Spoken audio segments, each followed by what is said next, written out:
Hey there, I'm really excited to bring you this next conversation that I have with Rachel Hansen. I have been connected to Rachel on LinkedIn for a while, and I really admire the work that she does and the content that she puts out as well. You're going to enjoy her perspective, especially as a working mom and a wife and living in a multi generational household. You're really going to enjoy her unique perspective and the things and tips that she shares. Let me tell you a little bit more about Rachel. Rachel is a higher education professional with experience serving non traditional students through direct advocacy on local, state, and federal level and educating students one on one to navigate the post secondary system. Rachel is also an audio storyteller with a special interest in helping to tell the stories of minoritized folks. Outside her professional life, Rachel and her spouse try to take moments for themselves while co parenting their three children. I hope you enjoy this conversation. In fact, I'm sure you will. All right, take a listen. Rachel, I am so excited that you are here today. I know we've been connected on LinkedIn for a while, so I'm grateful that we finally get to sit down and have a conversation and I get to hear more about your experience, and everyone listening will get to hear more and be inspired and motivated and encouraged by what you have to say. So thank you for being here.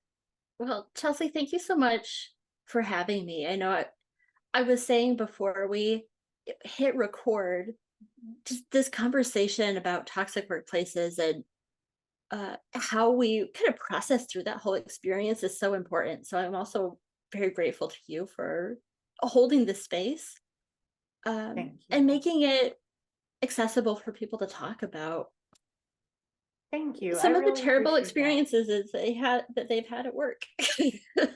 Yes, yes. And my goal is for people to see that these experiences happen.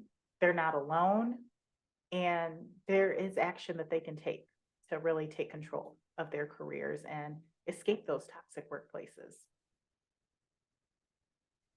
Now, Yeah. I would love to hear more about your experience. So if you don't mind sharing, how did you first recognize that you were in a toxic work environment? What did that look like? Was it a buildup over time, or was it one event where you were like, whoa, this is toxic? Yeah, so for me, it very much was a buildup over time, and my experience as like a career professional has also been parallel in my journey as a parent. And so, like, kind of as I'm sharing this experience, there's lots of baby stuff kind of sprinkled in with all of Yeah. this. Um, and I'll kind of give a spoiler because I am actually still working for this same employer, just in a different department. Um, Okay. so when I first started kind of working in higher education, because that's where I spend my full-time day job is Mhm. working with college students. My oldest child was also 8 weeks old. Mhm. And so when I came into work, right, I'm a new working parent. And I know that this isn't new to a lot of women, but Mhm. um, none of the women in my family had jobs outside of their homes. And so, Mhm. like, not only was I myself a brand new mother with a Yeah. 8 week old baby, um, because paid parental leave isn't a thing in the Right. United States. Oh, don't get me started on that. Right. So I'll just that one. But um, I also had like nobody in my immediate circle who could say to me, Mhm. Rachel, here are some strategies that were really helpful to me when I was Right. entering the workforce with a new baby, right? Like Mhm. for me, this was a completely clean slate.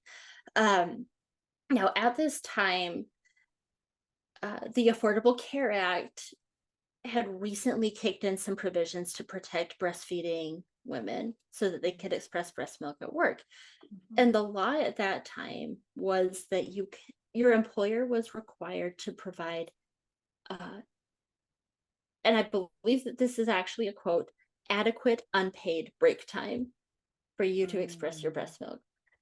Uh, and so I'm starting this brand new job. I'm a brand new Right. mother. I went to my supervisor and I said, so here's the law, but it seems to Mhm. me that if I Mhm. can work while I'm pumping, I shouldn't have to use my break time. Mhm. And she agreed with me. So I went, okay, Mhm. great. Yeah. This is awesome. So,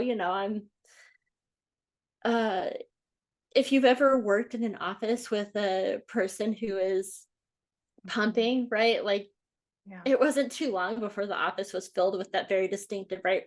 Right? Noise while I'm typing away or whatever. Um, and that worked out really well. My performance reviews were great. I was getting good feedback from faculty, from the university leadership, right? Like this all seemed like it was going really great. Yeah. Um,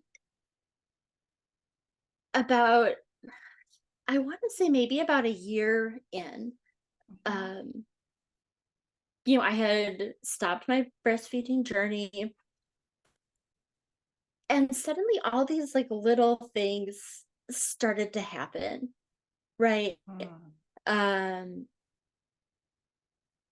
we weren't getting raises, and it was blamed on like the state government because I'm a government employee, right? Like, oh, the Mhm. budget just isn't there to get raises. Right. And yeah, I know that really stinks. And also, like, all these, Mhm. there was like a little bit of flex time that was happening because of, Mhm. I had a baby, but there Right. were other colleagues who also had, there were a lot of parents in my department. So, Mm. like, Mhm. I'm going to flex my time here to take my Yep. kid to his sports event or like, doctor's appointment or, like Right. whatever, right? Like all the life stuff that happens. Like, Yep. um,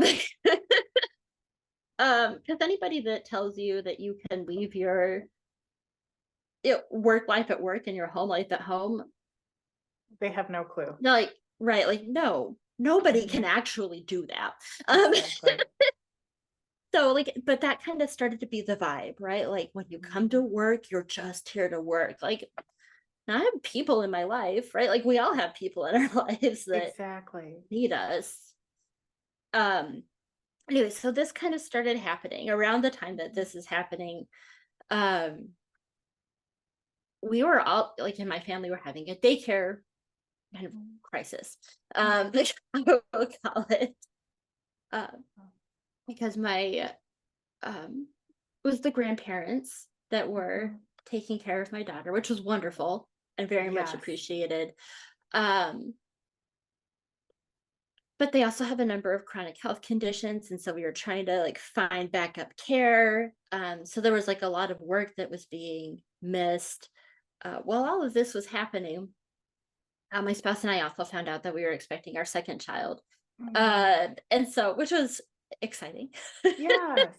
But I'm going okay, like, and this is right pre-pandemic. I'm starting to now ask for things to kind of ease this childcare challenge that we're having because we Right. also couldn't find anything in Mhm. our area at any price point.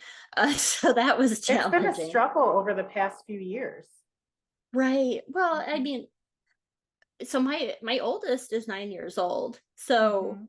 and I know that it was a challenge even before she Yes. was born, right? Right. Like daycare is really hard. Mhm. Um, and I think that's a whole other thing where we can kind of go, because Mhm. we could have, I think, Mhm. a whole other conversation We about could, for like sure. parental leave and daycare. Yes.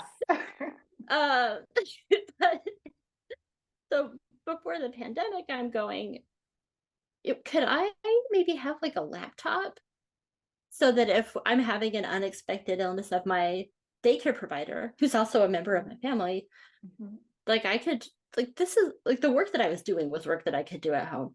Right. Um, and the response was like, oh, no, no, no, absolutely not. You can't work at home when your kids are at home.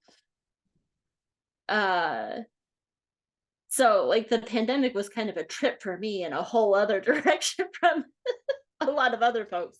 Right. Um, but then and it was very subtle, which I think is also Mhm. part of the challenge. There's a lot of bullying that was going on, like, oh, you're missing Mm. work. Are you really dedicated to your job? Like, kind of not like the Wow. words that are spoken outright, which I think Right. is part of what makes it difficult to identify that you're going, Exactly. like nobody's actually saying to you, you're really not dedicated to your job, but But you're they're getting hinting that at it. vibe that like, Mm-hmm. and you're going, well, with all of the daycare challenges, like at that point, I would have just said, well, if we could afford it, I would just quit. But Right. um, I think we're all very interested in not being homeless. So, We can agree on that. yeah, Yes. no, there's this. Uh, so I'm kind of dealing with all of this while also being pregnant, Mhm. also looking for a new job. And all of my colleagues are also experiencing these same things that I'm experiencing and are Mhm. finding new jobs. Wow. So, Oh, because everyone had yeah, kids where you were working at right, the time. That's right. Okay. right. So it But there wasn't a was you thing, it also, was a department-wide thing. right. But there was also a lot of just like, um, there was just a lot of departmental bullying going on. So, like, if you didn't have children, then there was some other thing that was kind of like getting picked away that just made it kind of a terrible environment to be in. Um, so for some folks, it was like I had a colleague, she makes jewelry and it's super beautiful. Mhm. And so like once in a while, she would take like a long weekend to go to like a craft fair, to sell her Okay. Yes. jewelry. Right. But then it was kind of the wait, you're taking a long weekend to do your side hustle once in a while. Are you actually dedicated to the students? Mm. Right? Like, so, right, like it was if you had any sort of a thing that kept Right. you sane when your job was insane. Mhm. Like, oh, Mhm. you're really right. The vibe is very, you're not dedicated to your job. Right. Guilt tripping. Which, Guilt tripping everybody and manipulating yeah, people because that's really what that language is. exactly. Um, so right, like my experiences with kids and like the people that were close to me was like parent related, but this was kind of a department wide thing that, Mm. right, like if you're not 100% for the students all the time, then like what are you even doing here? Wow. How did that start to make you Um, feel whenever you started getting that vibe? I mean, really, it was almost constant. So it wasn't like Mm. a. So then there were. It really did manifest a lot as um, like panic attacks on my way into work, Mm. um, and feeling like. Uh, I mean, so like when I was pregnant with my second daughter, I think even if you're mostly living under a rock, you know that pregnant women have to pee all the time. Mhm. And so, right, like I would Yes. get into work and I would go to the bathroom straight away. Mhm. Um, and then would walk into the office and my supervisor would be going, oh, well, you're late because I had stopped to use the toilet. Mhm. Right. Like, sorry. Like, right. What do you say to that? Right. I'm Like, sorry for my bodily function. I mean, right. Like, I promise I did go before I left, but it turns out when you're sharing your body with somebody else, right? Like, Right. so, so it was kind of just this constant low level anxiety all of the time. Mm. Um, while this was happening, my spouse was also working in a very toxic work environment. And Oh so, gosh. I think that that's one thing that also doesn't get talked about a ton No. is like if you are, if you're in kind of like a family dynamic, right? Like you have Mhm. a long-term partner or you're living in like generational housing, is there's Right. a bunch of you who are all um in like these very toxic environments. Yes. Um not only then do you yourself not have any support, but the people that you love and would want to support, you don't have anything to give to them either. Right. Right. You're so depleted, so you have nothing to pour into someone else. Right. And this was my experience. Like, Mhm. I didn't even fully realize, right? Like, for him, how terrible it was Yeah. because I was so And he actually got fired. So then I was like, Mhm. whoa, oh my gosh, right? Like Right. you're a person that has a lot of integrity and is a hard worker. Right. And so like that was kind of for me the hit in the face that Mhm.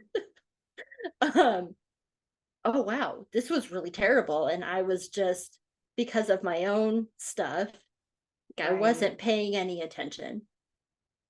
Um so like that also had a negative impact on our relationship for quite a while, while we worked to heal I from that. I can imagine. So as you're going through that and your husband's going through it at the same time, looking back now today, what would you have done differently and what do you suggest, partners do who are both in toxic work environments? Yeah, I mean, I think it depends so much on um your relationship. So if you're early in your relationship and you know that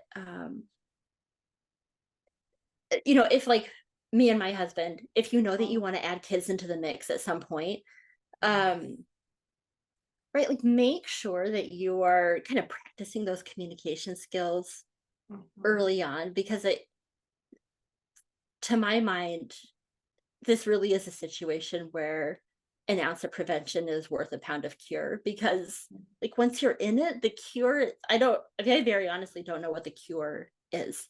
Yeah. Um, because for us, right, we had a toddler, a baby Mhm. on the way, and two very toxic working environments that we were then Right. bringing home with us. And also kind of having that sandwich generation experience of sick parents, Mhm. right? Right. um, so I think that when you're in it, Mhm. you know, I would say be working to try and kind of get out. And you might, but also for you and your partner, kind of have a level of acceptance that you guys might not be talking about it a lot, like Right. in the time when it's happening. Um, this is something that my mom reminds me about a lot because I'm the oldest of six children. And so, like, Mhm. my mom has a lot of experience in parenting little kids, Yes. which I appreciate a lot. It comes in handy for sure. Right? I can be like, what is like, mom? What's going on here? Right? Like, um, one thing that she reminds me about a lot Mhm. is that if you have an otherwise healthy relationship, right? Like, there's not abuse that's going on or anything Right. like that. Um, for couples who stay together, right? Like, quote unquote, Mhm. for the kids, Yeah. in those very early years where you're not getting that much sleep and you're changing diapers all the time and you're making a bunch of different meals so that everybody gets the food, like all Mhm. of that stuff. Um, if you kind of keep your head down, plow your way through that experience, you Yeah. realize when you come out on the other end, Yeah. that, oh, wait, I do actually like my spouse again, and I would like to talk to them, Mhm. or whatever. Um, so I think if you're in a part of your relationship where prevention is possible, like Mhm.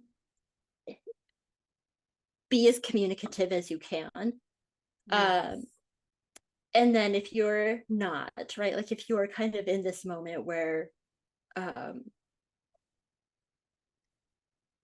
uh I don't want to throw out a movie title, but I am going to throw out a Mhm. movie title. Mhm. Go If it ahead. really does feel like everything everywhere all at once, right? Like Mhm. it's right there on you. Um, Yes.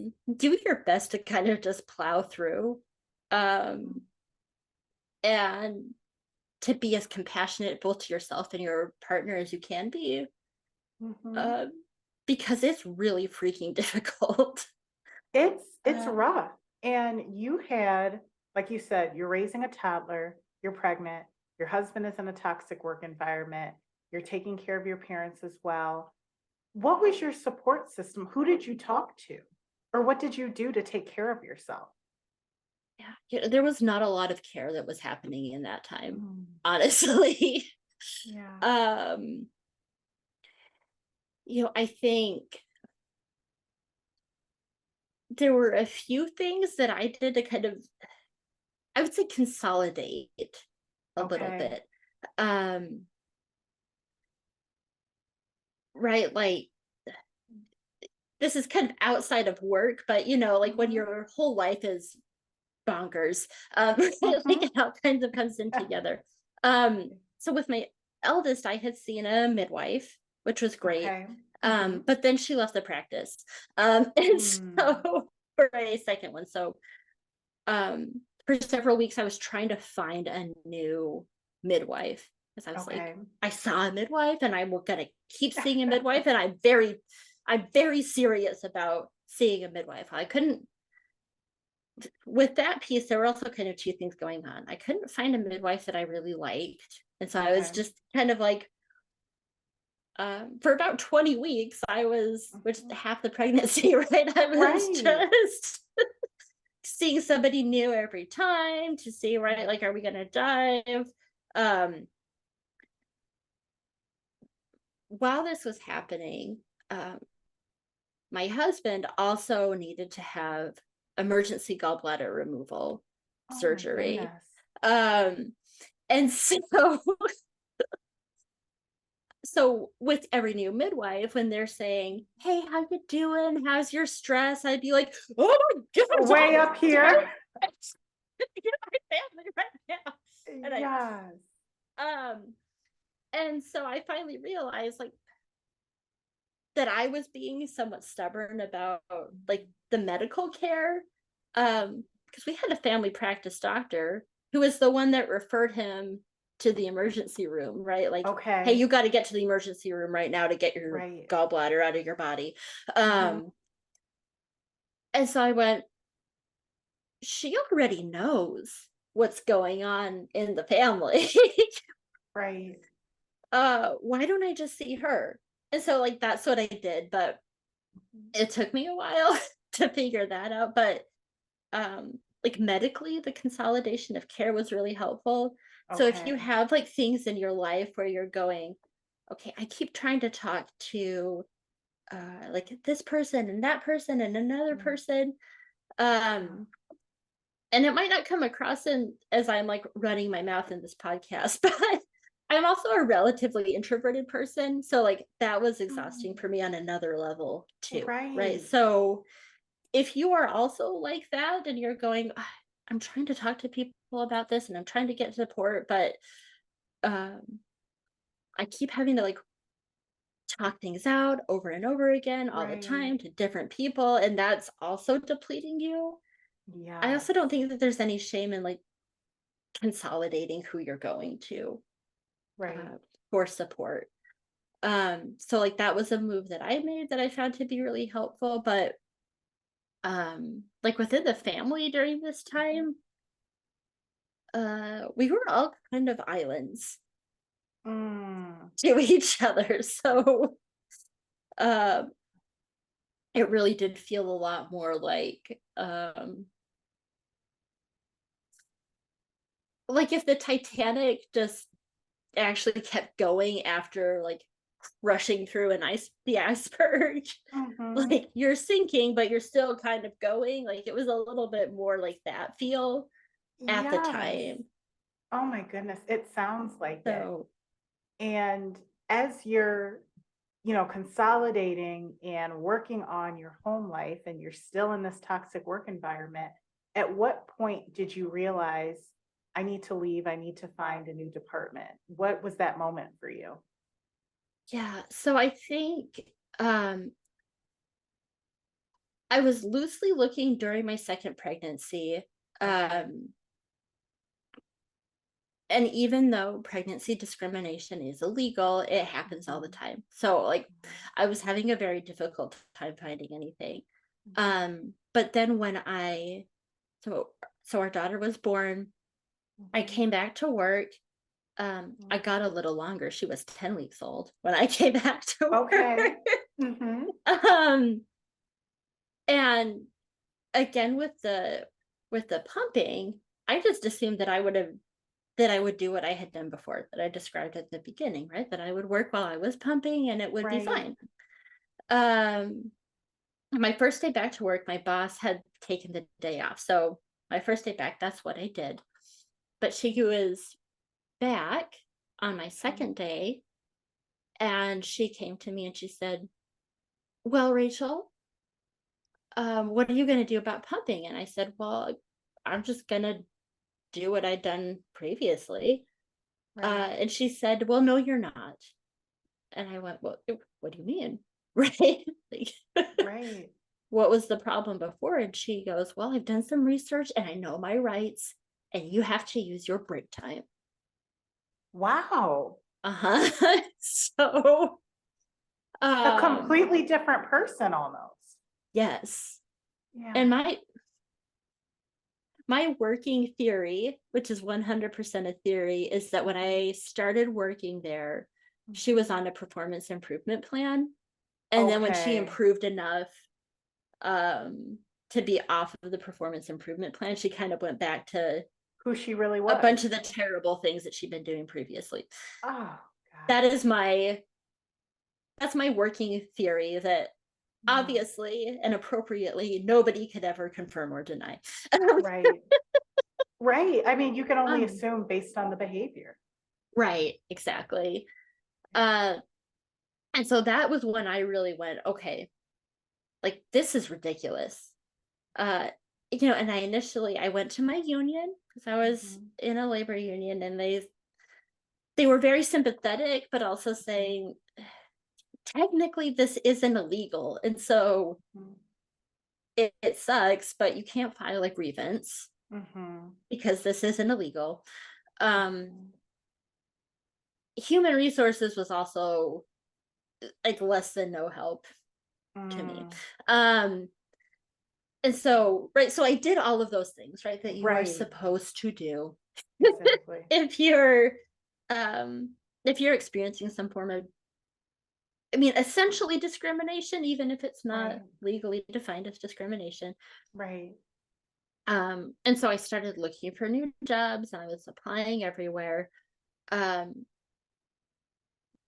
but one of the very beneficial things, at least about the labor union environment Mhm. in the state of Minnesota, Mhm. is that before a job posts to the Mhm. public, it has to post internally to members of the bargaining unit.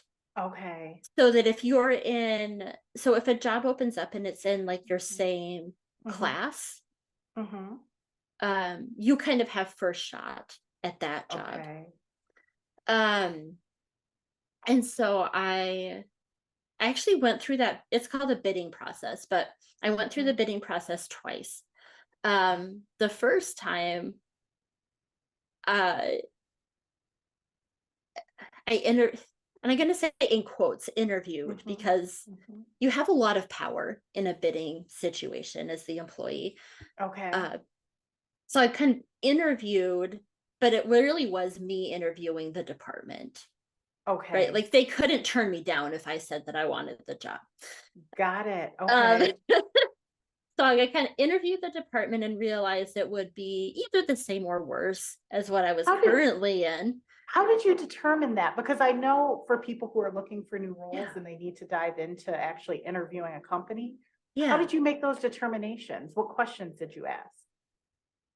Well, so the job itself was it was an assistant role between two departments. So two departments were going to Okay. be sharing the same assistant. Okay. Um, and so I mean, really pretty simply what I asked was, what are the expectations, particularly around scheduling, right? Because both Mm. of these people knew me. Right. Um, One of them I had worked with at a previous institution.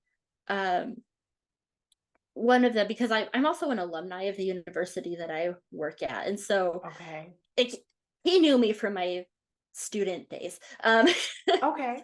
I said, right, like you guys know me, so I think that you understand what I'm asking when I say, what are your expectations with regard to scheduling? Mm. And one of the department heads that I was interviewing with essentially said, well, I expect you to be available all of the time in case we have evening events. Okay. You need me to Sh be here around the clock. No work-life Right. balance. Got it. Yeah, and so that was the question that I asked, right? Like, and that can feel really scary, right? Because Mhm. right, like I just mentioned earlier, right? You don't want to come across like you're not dedicated to your job.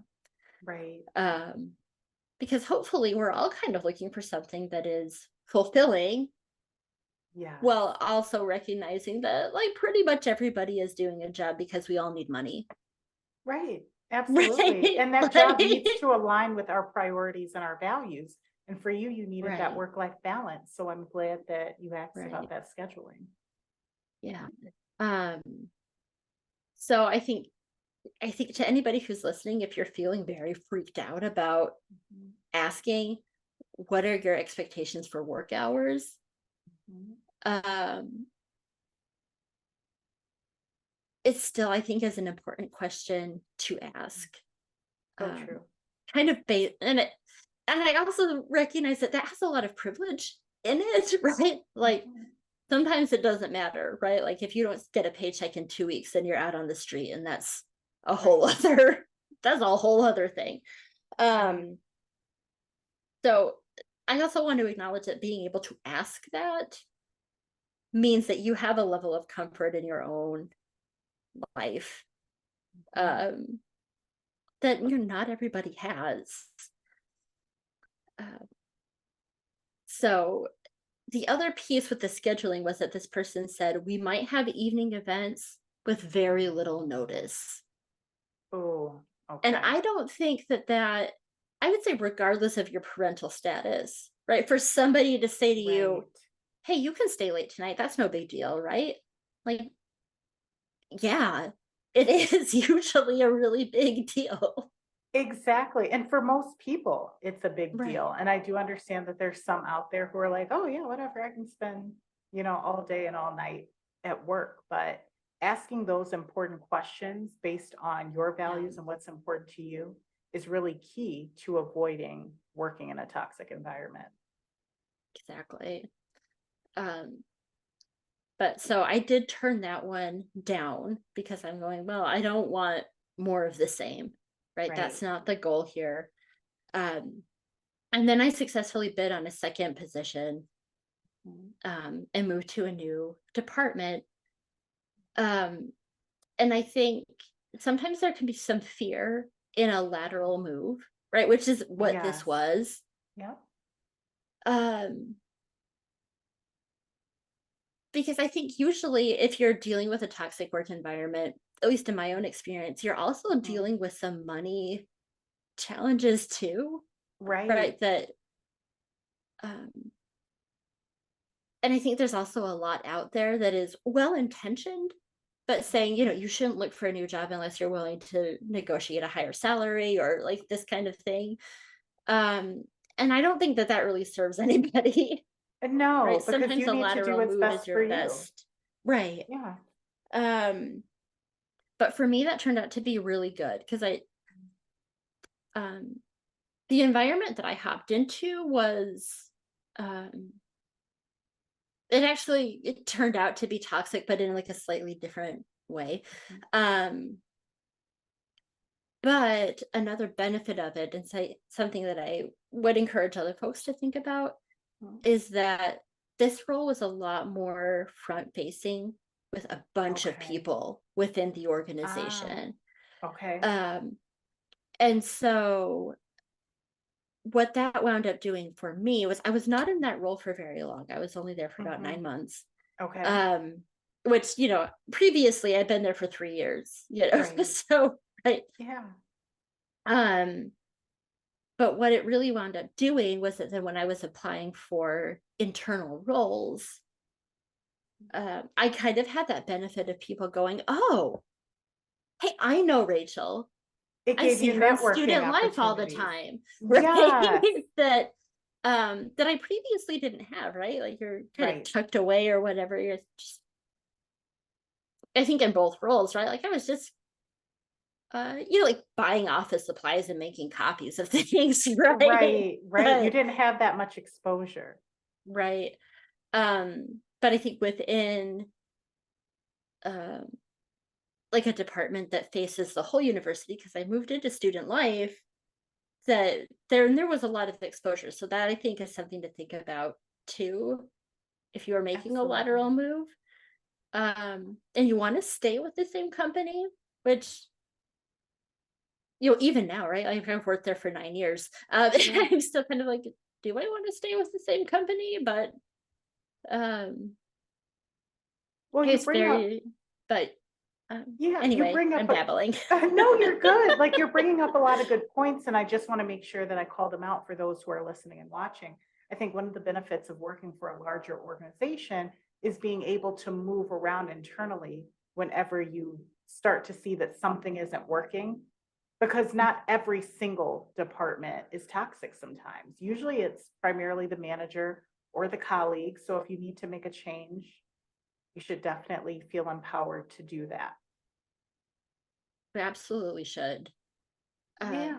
And I think the other benefit of staying with an organization um, has, I think, less to do with what maybe like our parents and our grandparents are talking about with like, right, if you're loyal Right. to the company, they'll be loyal to you. Like, I That don't doesn't, I don't yeah. fully buy into that. Right. Not anymore. Not today. Um, but I think that depending on the organization itself, Mhm. being with it also for a long time means that you can influence change for Mhm. good. Um, at the institution that I work at, um, has worked to be actively anti-racist for Mm. like well before, maybe not well before, but certainly before it was Yeah. like the thing to The do. thing. Um, Yes. Hmm. um, but as um, a re- I was pausing for a second because I was thinking, wait, is uh, this is just audio, but this is a video podcast also. Yes. Yep. They'll see it Right. both ways. Um, okay. But right, as a white person, Hmm. because I have that longevity, and I was also recently promoted, so I'm also kind of moving up and being able to Awesome. share. Congrats. So thank Yes. you. So yeah, so there's a good ending to like my experience, which is great. Right. But as a white person, as I've been able to kind of move up, and now I'm in meetings with like the president and Yes. right, college deans and things like that. Right. Um, when they're going, oh my gosh, like what do we do Mhm. uh about retaining people of color, and kind of like this is a whole other right like side to toxic Right. working that like I don't have to deal with because of how I show up in the world. Hmm. Um, but that because I've been around for a while, Yeah. um, you know, partially by chance, but also partially, right? Like I'm trying to be committed to anti-racism, that I could go, Right. okay, so I've been here for a while and I can see you promoted me, and I'm very grateful that you promoted Hmm. me. But in the years that I've been here, I don't see you promoting people of color in the same way. So Right. when you're panicking, like we should think about that. So I think Exactly. if you're in a journey as an ally, that longevity can also be very helpful. Yes. Um, Because and it's now they helpful to, actually take your feedback and right? they They're not value going, it. oh, right, she's some outsider. She doesn't know what she's talking about. Like, Right. actually, no. Exactly. I've been around for a while, you guys. I keep seeing the same thing happening. Um, Yes. and so that has some value as well, right? Like um, if you're in a kind of that mindset where you're going, okay, this is terrible for me, Right. but maybe eventually you kind of get to a place where you can, your head is kind of poking up there out of the weeds, and you go, wait, hold on. Maybe I could actually make some lemonade out of all of these lemons. Exactly. That can And be really helpful. It can. And I think it really boils down to where your mental state is as well. Because you want to make sure that you're not in an environment that's continuously damaging you or a department that's continuing to damage you, because then you're staying and just doing yourself a disservice as well. Right. So I love that you made the change and you're in a better environment and now you are able to step up and make a difference. And we'll definitely do a part two to our conversation because there's so much more to share. But I want to wrap this up with having you share one piece of advice that you would give to someone who is currently in a toxic environment. So I'm gonna cheat a little bit to give a two-parter Okay. wrapped into one box. Um, so I would say that if you're in a toxic working environment, um,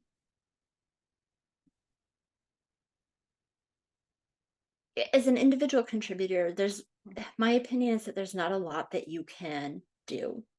Mhm. Um, and so be working to kind of get out of that environment for your mental health and for like the health of your family and your relationships, whatever your relationships are, Yeah. but also if you're having a hard time finding like an actual paid position, Mhm. um, it's also okay to start thinking about or even doing like volunteering things that are going to get you out of um, they're kind of going to get you out of that rut. Yeah. um, and maybe this can be in the part too, but one of the things that I did during all of that with my babies and everything, Mhm. um, was I ran for the school board in my city. Okay. And so being so I guess if you want to run for elected office, like feel free to reach out to me because I'd happy to talk about it. But for like Yeah. those local offices, hardly anybody runs, but you meet a Mm. ton of people. So, right, if you're Networking. thinking about like what do I do to get out of this, it's not just like applying and interviewing for jobs.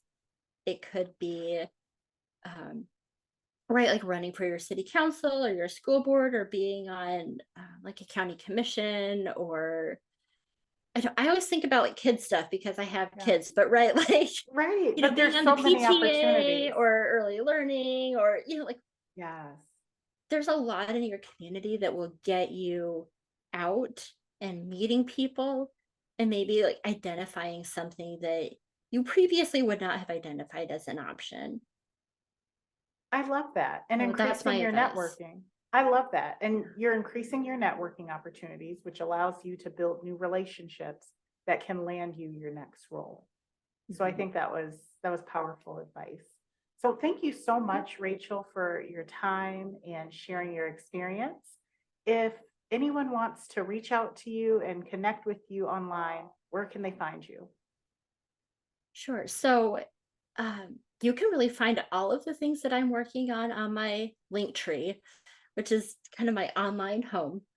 Awesome. So if you go to https colon slash slash linktr period slash Rachel Hansen, you can kind of catch up with everything that I'm working on right there. Amazing. And I will make sure to leave your link tree in the description box below so that I those of you appreciate who are that. listening and watching, you can reach out to Rachel. Rachel, thank you so much for your time. Thank you for your transparency and openness and great advice. I appreciate you joining. Well, thank you for having me. I appreciate how much you're doing this. It really is Oh, wonderful. thank you. And we'll do a part two one of these days for sure. Sounds good. Thank you, Rachel. Hey there. I hope you enjoyed that conversation as much as I did. Rachel really provides a unique perspective, especially with being a working mom and spouse, working in a toxic work environment. I love the tips that she shared, as well as some of the reflections that she gave too about what she would have done differently and what she encourages you to do if you're currently in that environment as well. A major part of our conversation actually is building a support system around you and focusing on those who are near and dear to your heart and really consolidating some of your efforts outside of work too to give you more time to focus on what's important. And often that is conducting a job search so that you can get out of that toxic work environment. All right, if you want to reach out to Rachel, I will make sure to leave her information in the description section below. Thank you so much for watching, and don't forget to share with a family, friend, or colleague who may need to hear this message today. Thank you.